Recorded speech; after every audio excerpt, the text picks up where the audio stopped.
त्यांचा सुद्धा पवित्र महिना चालू आहे आणि अशा परिस्थितीमध्ये उशीर होऊन सुद्धा ते इथं उपस्थित राहिले, त्यांचा खरंच मनापासून मी आभार व्यक्त करतो। कोकणामध्ये आल्यानंतर मला खूप भारी वाटतं। भारताच्या बाहेर फिरायला जातो, पण इथं आल्यानंतर आपलंसं काहीतरी वाटतं।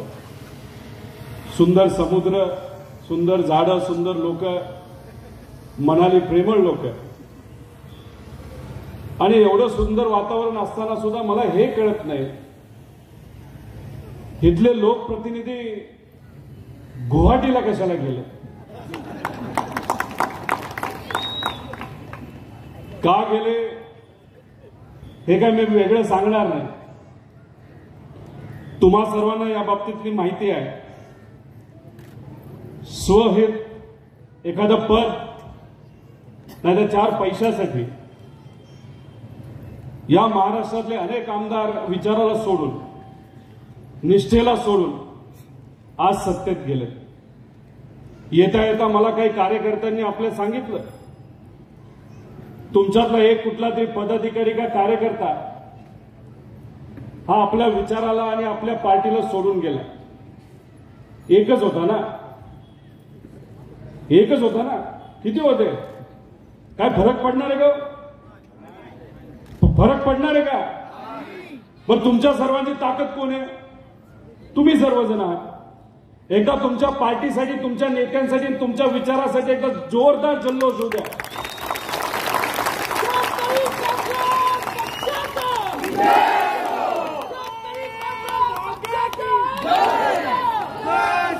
ते लोकांच्या, शेतकऱ्यांच्या, महिलांच्या, युवांच्या भवितव्यासाठी पार्टी सोडून गेलेत का? काहीतरी दिलं असेल। ज्यांनी दिलं त्यांना अनिल भाऊ चांगलेच ओळखतात। ते काही देऊ शकतात, कदाचित देणार नाही, आश्वासन मात्र देऊ शकतात, आणि ते फक्त खोकलं आश्वासन असेल, बाकी काय नसेल। आदरणीय पवार साहेबांनी गेल्या 60 वर्षामध्ये आपल्या या राज्याचं हित मनामध्ये ठेवून इथे असणारा प्रत्येक शेतकरी, कष्टकरी, माता भगिनी, युवा यांचं सगळ्यांचं हित मनामध्ये ठेवून विकास केला। आणि विकास करत असताना काही ठराविक लोकांवर त्यांनी ती जबाबदारी टाकली होती। केंद्रामध्ये असताना, आपल्या महाराष्ट्राच्या हिताचे निर्णय घेत असताना आपल्या या महाराष्ट्रामध्ये एक नेत्यांची फळी तयार केली गेली होती। याच्यामध्ये अनेक नेते होते, काही आमचे जवळचे घरातलेच होते आणि काही आपल्यातले होते। त्यामुळे कदाचित तुमचा एक कार्यकर्ता गेला असेल, अजिबात नाराज होऊ नका। आमचे घरातले पण गेले आणि आमचे मोठे नेते सुद्धा तिथे गेलेले आहेत। पण एक तुम्हाला सांगतो, अख्ख्या महाराष्ट्रात आम्ही फिरलो, नेते गेले म्हणून काहीही फरक पडत नाही। लोक आपल्या बरोबर असतात, आपला विचार आपल्या बरोबर असतो, आणि लोक आणि विचार आपल्या बरोबर असतात तर काही टेन्शनची गोष्ट नसते। ज्या आपुलकीने आपण सर्वजण या सभेला आला, एक कुटुंब म्हणून आला, ती ताकद आपली खरी ताकद आहे। आणि त्याच ताकदीच्या हिमतीवर महाशक्तीच्या विरोधात आपल्या सर्वांना लढायचं। आपण सर्वजण प्रेरणा कोणाकडनं घेतो? आपल्याच कुटुंबातले वडीलधारी असतात। मला तुम्ही सांगा, आपल्या घरामध्ये एखादं घर बांधायचं असेल तर लगेच बांधतो का आपण? आपली आधीची पिढी छपराच्या घरात राहते, हळूहळू कसं तरी शेतामध्ये काम करत, दुसरीकडे काम करत, नाही तर मुंबई सारख्या ठिकाणी जाऊन काम करत आपण पत्र्याचं घर बांधतो, नंतर मोठी बिल्डिंग बांधतो, नाही तर बंगला बांधतो। आणि ह्या सगळ्या गोष्टी करत असताना एका पिढीचं काम नसतं। आपल्या आजोबाची मदत असते, आपल्या वडिलांची मदत असते, आपल्या पिढीची असते, आणि नंतर जाऊन आपली मुलं सुद्धा त्या बाबतीत काम करत असतात। मग आज मुलांनी जर बंगला बांधला असेल तर मग आधीच्या पिढीने जे आपलं घर बांधलं असेल, छपराचं का असेल ना, आपण आधीच्या पिढीला विसरतो का? कधी विसरतो का? आपल्या आजोबांनी आपल्या पूर्वजांनी जे कष्ट केले ते मला असं वाटत नाही आपण स्वाभिमानी माणसं कधी विसरणार नाही. ज्याला स्वाभिमानच माहित नाही त्यांच्याबद्दल आपण अपेक्षाच करू नये असं माझ्यासारख्याला तरी वाटतं. आणि आज जे हे सत्य केलं ना त्यांना स्वाभिमानाचं काय पडलेलं नाही, लोकांचं तर अजिबातच पडलेलं नाही. अहो आपल्या या भूमीची अजून एक खासियत आहे. स्वराज्याचं जे प्रमुख ठिकाण आपल्या या जिल्ह्यामध्ये आहे. छत्रपती शिवाजी महाराजांनी रयतेचं राज्य जे इथं असणाऱ्या सामान्य लोकांच्या हितासाठी जे स्थापन केलं, ज्याच्यामध्ये 12 बलुतेदार असतील, 18 पगडजाडी असतील, सगळ्यांना एकत्रित येऊन कुठलाही भेदभाव न मानता फक्त इथल्या लोकांसाठी, इथल्या मातीसाठी, बलाढ्य शक्तीच्या विरोधात त्यांनी तो लढा उभा केला होता.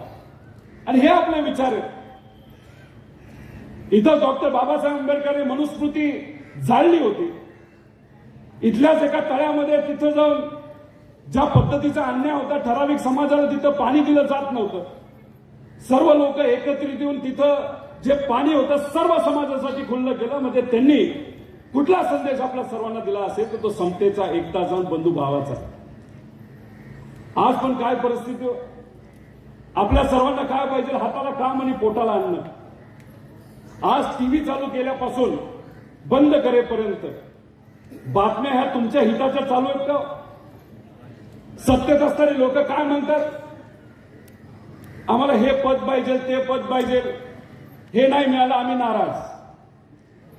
आता सुद्धा हे तिकीट पाहिजे, ते तिकीट पाहिजे. अहो आमच्यातले जे पलीकडे सत्तेत गेले, जेव्हा गेले तेव्हा काय म्हणत होते माहितीये, 90 आमदारकीची तिकीट आम्हाला मिळणार आणि 9 खासदारकीची तिकीट मिळणार. किती? 9 आणि 90. 9 बोलणाऱ्यांना किती मिळाले माहितीये का? 4. त्यातलं एक रायगडचे. आता इथं जे उभा राहणार आहेत पलीकडनं, ज्यांनी तुम्हाला सोडलं, स्वाभिमानाला सोडलं, महाराष्ट्र धर्माला सोडलं आणि प्रतिगामी विचाराच्या बीजेपी बरोबर जाऊन जे बसले, त्यांना या खासदारकीमधून पास करणार का नापास करणार एवढंच तुम्ही मला सांगा. नाही नाही हे बरोबर नाही. एवढा कमी आवाज कसं चालेल? मला माहित नाही इथं किती वाजता जेवतो आपण, किती वाजता जेवतो. पास करणार का नापास करणार सांगा. नक्की नापास करणार का? नक्की ना. आपल्याला हेच पाहिजे. आता कसं आहे, सिंचनाच्या चिखलामध्ये आता जे अजितदादा गटाचे जे उमेदवार आहे इथून ते रुतलेले गुंतलेले,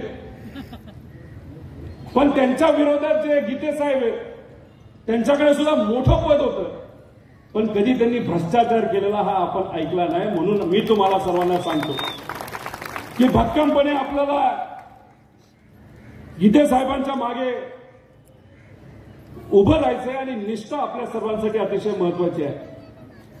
अहो इथं येऊन ते भाषण काय करतील माहिती का? आम्ही विकासासाठी गेलो, विकासासाठी. अहो ते फार हुशार लोक आहेत आणि सुनील भाऊ तटकरे तर फार हुशार आहेत, फार हुशार. निवडून येऊस तर कोणाचे पाय पकडतील काही सांगता येत नाही. विरोधकाचे पण पाय पकडतील, कधी कधी विसरतील आणि जाऊन गीते साहेबांचे सुद्धा पाय पकडतील अशी परिस्थिती आहे. पण एकदा इलेक्शन झालं तर ते मला माहित नाही भेटायला येतात का नाही. जयंत पाटील साहेब येतात का भेटायला? अहो भेटायला सोडा, तुमच्याच उमेदवाराला पाडायला ते पुढाकार घेत असतील असं मला वाटतंय. अशी विचारसरणी म्हणजे मदत घ्यायची. जसं की तुम्हाला जर तुमच्या घराच्या शेजारी राहणाऱ्या एका व्यक्तीने मदत मागितली, माणुसकी म्हणून आपण मदत केली, पण जेव्हा आपल्याला खरी अडचण असते तेव्हा जर ती व्यक्ती हात वर करत असते तर आपण कधी विसरणार का? अशीच परिस्थिती इथं झाली. त्यामुळे ही लढाई विचाराची आहे. आणि म्हणून मी तुम्हाला सर्वांना सांगतो की मला माहित नाही इथं लाट येते का नाही येत. तुम्ही म्हणला लाट येत नाही, लाट येत नाही, पण 2024ला लोकसभेला आणि विधानसभेला इथं आणि अख्ख्या महाराष्ट्रामध्ये, देशामध्ये लाट आल्याशिवाय राहणार नाही सांगतो. लोक चिडली आहेत. आज शेतकऱ्याला हाताला काम नाही. आज तुम्ही मला सांगा, आम्ही अधिवेशनामध्ये तुमच्या मुलांचा प्रश्न घेतो, तुमच्या भावाचा, तुमच्या बहिणीचा प्रश्न घेतो, तुमच्या नातवंडाचा प्रश्न घेतो. नोकरी मिळत नाही आम्हाला, पण आम्हाला उत्तर काय मिळतं? गप्प बसा. आताची पिढी सिरियस नाही. अहो, काही लोक सरकारी नोकरीसाठी प्रयत्न करतात आणि तिथं पेपर फुटी होती, आणि हा मुद्दा जेव्हा आम्ही अधिवेशनामध्ये मांडतो तेव्हा अक्षरशः आमच्यावर हसतात. मला हे कळत नाही, ते आमच्यावर हसतात का आजच्या युवा पिढीवर हसतात?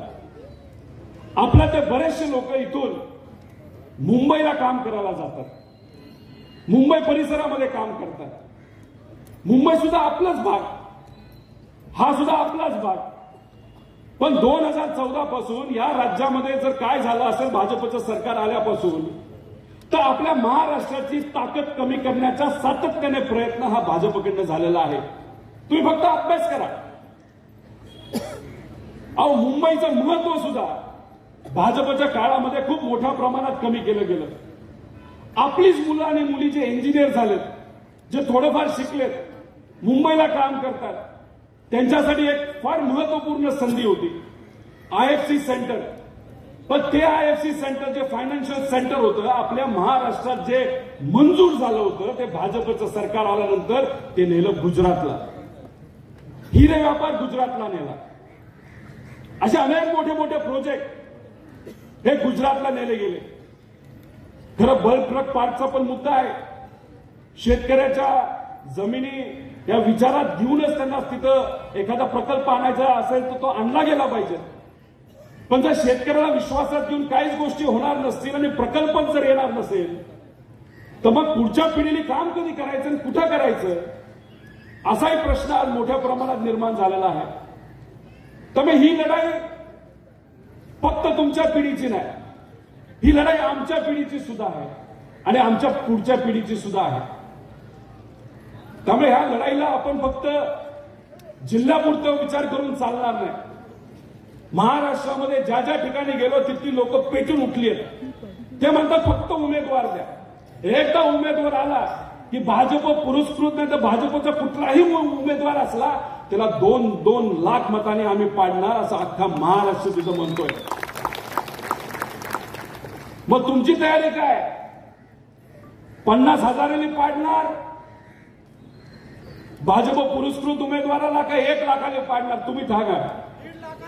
अरे काय 1.5 लाख राव? अरे लोकांची तिथं कॉम्पिटिशन चालली. 2 लाख, 2.5 लाख, 3 लाख. तुम्ही म्हणताय की 1.5 लाख. सुरुवात 1.5 लाखाने गेलो, कसं व्हायचंय? किती? 2 लाख, 3 लाख अशीच बोली. ते बोली कशाची लावतात?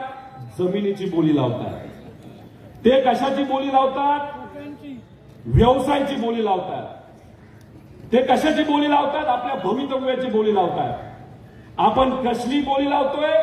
आपल्या विचाराचा उमेदवार इथं निवडून आणून आपल्या भविष्याची बोली आपण लावतो. तो आपल्या सर्वांचा अधिकार आहे आणि याच्यासाठी संघटित होण्याची जरूरत आहे. फक्त मुरुडमध्ये आणि हे सुद्धा 2 जिल्हा परिषद गटामध्ये परिवर्तन होऊन चालणार नाही. तुमचे नातेवाईक जिथं कुठे असतील तिथं तिथं आपल्याला सांगावं लागेल. मुंबईमध्ये तुमचा मित्र परिवार असेल तिथं तुम्ही सांगा, पण जेवढ्या जास्त लोकांना तुम्ही सांगाल ते जास्तीत महत्वाचं आहे. कारण निष्ठा आपल्या सर्वांसाठी महत्वाची आहे. या पार्टीच्या बाबतीत बोलायचं झालं, अनेक काळ ही पार्टी विरोधात असताना सुद्धा या पार्टीच्या नेत्यांनी निष्ठा नाही सोडली. निष्ठा, विचार सुद्धा सोडला नाही. लोकांबरोबर राहिले. जिथं कुठं लढायची संधी असेल कामगारांसाठी, शेतकऱ्यांसाठी, महिलांसाठी, युवांसाठी, तिथं ते लढलेत. जयंत पाटील साहेब फक्त या भागासाठी लढलेत असं नाही. 2016ला जेव्हा मराठवाड्यामध्ये तिथं दुष्काळ होता, आपले भाई तिथं गेले, तिथे असणाऱ्या लोकांसाठी लढले आणि मोठा भव्य मोर्चा हा जयंत पाटील साहेबांनी तिथं काढला होता, तिथे असणाऱ्या सामान्य लोकांच्या हितासाठी. त्यामुळे आपला पक्ष जुना आहे आणि आमच्या कुटुंबावर सुद्धा या पक्षाचं खरं तर संस्कार आहेत.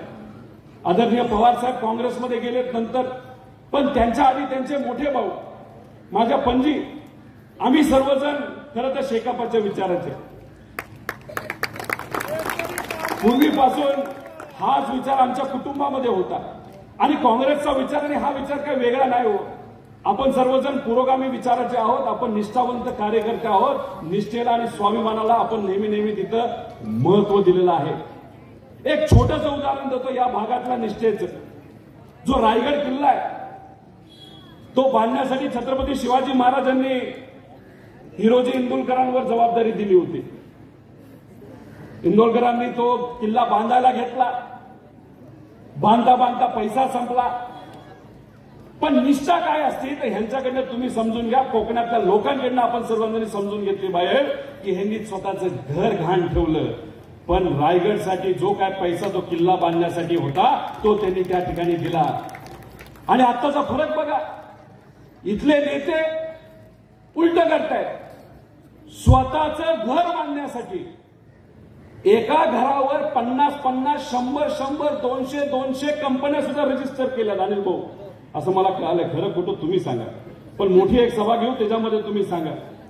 म्हणजे एका बाजूला निष्ठा काय दाखवते की रयतेचं राज्य जे होतं, स्वराज्य जे होतं, तिथं असणारं जे काही मुख्य स्थान आपलं होतं रायगड किल्ला ते बांधण्यासाठी इथं असणाऱ्या लोकांनी आपली घरं घाण ठेवली. आणि आजचे इथले नेते विचार घाण ठेवतात आणि स्वतःची घरं तिथे भरतात आणि म्हणतात की आम्हाला पवार साहेबांनी काय दिलं. अहो किती वेळा संधी द्यायची. सुप्रियाताई खासदार गेले 15 वर्ष आहेत. जेव्हा काँग्रेस आणि राष्ट्रवादीचं सरकार केंद्र सरकारमध्ये होतं, राज्यात होतं, तेव्हा सुप्रियाताई सुद्धा खासदार होत्या. मला आपल्याला विचारायचंय सुप्रियाताई हे पवार साहेबांची कोण मुलगी. आता समजा आपलीच मुलगी खासदार असेल, केंद्रात जर आपलं राज्य असेल तर एखाद्या वडिलांनी काय केलं असतं. मुलीला मंत्रिपद दिलं असतं का नसतं. ते न करता या सर्व नेत्यांना तिथं मंत्रिपद दिलं. काही लोकांना राज्यात दिलं आणि काही लोकांना केंद्रात दिलं. आणि सरळ सरळ हे सर्व नेते म्हणतात आम्हाला काय दिलं. मला माहित नाही. सुनील भाऊ पूर्वी कोणाचे कार्यकर्ते होते. अंतुले साहेबांचे होते का माहित नाही. होते ना. त्यांना सोडलं. नंतर कदाचित देशमुख साहेबांचे कार्यकर्ते असतील त्यांनाही सोडलं. नंतर पवार साहेबांबरोबर त्यांनी काम केलं. आज त्यांनाही विचारायला सोडलं. जयंत पाटील साहेबांबरोबर त्यांनी काम. खरं तर पहिली संधी कदाचित तुम्हीच दिली असेल. तुम्हालाही सोडलं, विचारायला सोडलं, साहेबांनाही सोडलं. आणि आज या ठिकाणी मी तुम्हाला सांगतो आज अजितदादांबरोबर ते दिसत असले तरी भाजपमध्ये जर कोण पहिली उडी मारणार नंतर तर ते सुनील तटकरे असतील. आज इथं मी तुम्हाला सर्वांना सांगतो. त्यामुळे काय भरोसा नाही या लोकांचा. हे स्वहितासाठीच इकडनं तिकडं नुसते उड्याच मारणार असतील तर मग कुठेतरी आज निर्णय घ्यायची वेळ आलेली आहे. हे म्हणतात घड्याळ तेच पण वेळ नवा. ते खरंय. पूर्वी आदरणीय पवार साहेबांकडे जेव्हा घड्याळ हे चिन्ह होतं तेव्हा त्या चिन्हामध्ये 10 वाजून 10 मिनिटं त्या घड्याळामध्ये वाजले होते. आणि जेव्हापासून या सर्व पार्टी चोर आणि चिन्ह चोरांकडे ते घड्याळ गेलं त्या घड्याळामध्ये 10 वाजून 10 मिनिटं नाही 4 वाजून 20 मिनिटं वाजले. मला माहित नाही 4 वाजून 20 मिनिटाला काय म्हणतात. म्हणजे कसला गुन्हा होतो. कसला लबाडी. त्यामुळे हे सगळं इथं चाललेलं ईडी बिडी. माझा आता नजीकच्या काळामध्ये ओळख झाली ईडीची. आधी माहित नव्हती मला ईडी. फक्त लांबूनच ऐकायचो. पण आता जरा संपर्क जरा आमचा जास्त वाढलाय. त्यांचाही वाढला होता. जे आमचे नेते गेलेत ना पलीकडे पण त्यांचा इतका वाढला आणि ते इतके घाबरले की ते आता भाजप बरोबर तिथे गेलेले आहेत. त्यामुळे मी जास्त बोलून आपल्या सर्वांचा इथं वेळ घेणार नाही. पण ही लढाई अस्मितेची आहे. जे प्रकल्प आपल्या महाराष्ट्रातून जाऊन गुजरातला तिथे गेलेले त्याच्यामुळे लोकांची संधी गेली. आज शेतकरी अडचणीत. या भागामध्ये जर शेती मोठ्या प्रमाणात का वाढली असेल तर आदरणीय पवार साहेबांनी जे फळबाग धोरण आणलं होतं त्याच्यामुळे त्याचा फायदा इथे असणाऱ्या शेतकऱ्याला झाला. जो विकास मुंबईचा झाला तिथं असणारे आपले सर्व जे मित्र परिवार त्यांना त्याचा फायदा झाला. आज जर आपण बघितलं तर माशाच्या बाबतीत सुद्धा विविध धोरणं जी आदरणीय पवार साहेबांनी आणली. कोळंबीचं धोरण असेल त्याच्यामुळे या भागातला विकास झाला. त्यामुळे हे जे काय झालं ते काँग्रेसच्या काळामध्ये जे त्या काळचे नेते असतील, जयंत पाटील साहेब असतील, आदरणीय पवार साहेब असतील, ह्या लोकांमध्ये खरं तर ते झालेलं आहे. आणि ही लढाई ही अस्मितेची आहे. खरं तर पुढे जेव्हा तुम्ही बोलवाल तेव्हा मी वेळेवर येईल. थोडंसं उशीर झाला, बोटीला आलो, आमची बैठक होती तिकिटाच्या बाबतीत. पण पुढच्या वेळेस तुम्ही कार्यक्रम घ्याल तेव्हा मोठा कार्यक्रम असेल, कारण का हा छोटा कार्यक्रम तुमचा जर एवढा मोठा असेल तर तुमचा मोठा कार्यक्रम किती मोठा असेल त्यावेळेस तुम्ही खरं तर बघायला मिळेल. त्यामुळे ही लढाई मोठी आहे. बलाढ्य शक्तीच्या विरोधात आपण सर्वजण लढत आहोत. आणि आज तुमचा सर्वांचा लाडका पक्ष शेकाप सुद्धा हा पुरोगामी विचाराबरोबर नेहमी राहिलेला आहे आणि महाविकास आघाडी बरोबर आपल्या बरोबर राहून तो बलाढ्य शक्तीच्या विरोधात लढतोय. आणि मी आज आपल्या सर्वांना एक सांगतो की आपण सर्वजण मराठी माणसं आहोत, अस्मितेसाठी लढणारे आहोत. दिल्लीची ताकद कितीही मोठी असली तरी आजपर्यंत आपण सर्वांनी एक गोष्ट शिकलेली आहे, ती म्हणजे दिल्ली समोर आपण कधीही काय करत नाही. अहो सांगा कोकणातल्या लोकांना, अहो रायगडच्या लोकांना काय, अहो स्वराज्य इथं निर्माण झालं, इथून सुरुवात झाली आणि त्याचं उदाहरण अख्ख्या जगामध्ये घेतलं जातं. तर मला तुम्ही सांगा, आपण सर्व स्वाभिमानी मराठी माणसं दिल्ली समोर, मग इथली लढाई आपण स्वतःच्या हातात घेणार का नाही घेणार? का फक्त नेत्यांवर टाकलं मोकळं झालो? हातात घेणार का नाही घेणार? एकदा हात वर करून दाखव बरं, हातात घेणार का नाही घेणार? मग आता मोठ्या नेत्यांचे जे भाजपचे आहेत आणि मित्र पक्षाचे आहेत, अजितदादा मित्र परिवारांच्या इथून जे कोणी उभा राहणार आहेत त्यांना घाईला आणायचं. आणणार का नाही आणणार? नक्की का? मग चला मग एकत्रित येऊ, एकत्रित लढूया.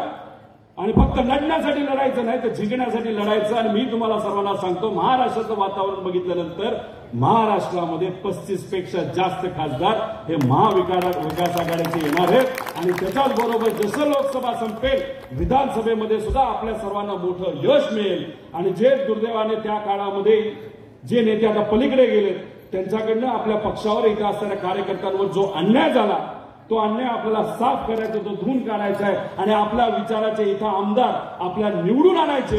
एवढंच या ठिकाणी आपल्या सर्वांना सांगतो. उशीर होऊन सुद्धा आपण मोठ्या संख्येने इथं उपस्थित राहिलात त्यासाठी आपल्या सर्वांचे मी मनापासून आभार व्यक्त करतो आणि थांबतो. जय हिंद, जय महाराष्ट्र, जय स्वाभिमान.